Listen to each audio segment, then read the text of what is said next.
is all that we need. It's made us perfected when we're weak. And I love the fact that we can talk about grace now in the secular. Because when we think about grace, we think about spiritually, grace being divine. It is divine, unmerited favor, influence, a gift from God. God tells us all that. Sometimes it's kind of archaic. The term for mercy, pardon, special privilege, even a short prayer at a meal is called, will you say, grace? And people now in the secular, I don't know if you've noticed this, but I've noticed they're starting to use the word grace. I know I was being hard on myself one day, and a girl reached across the table and said, give yourself some grace. I said, oh, what you know about grace? She was kind of mean. That's why I questioned that.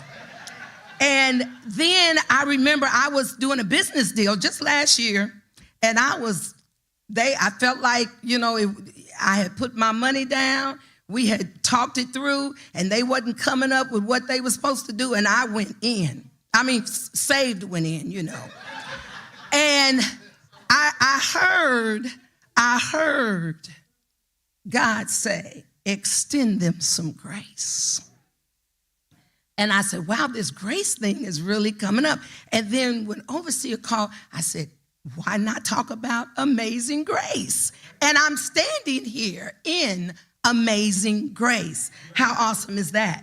So once again, we're going to talk a little bit about grace. And I just want to say the unmerited favor, divine assistance gifted to us by God is his favor, his kindness, his love toward us.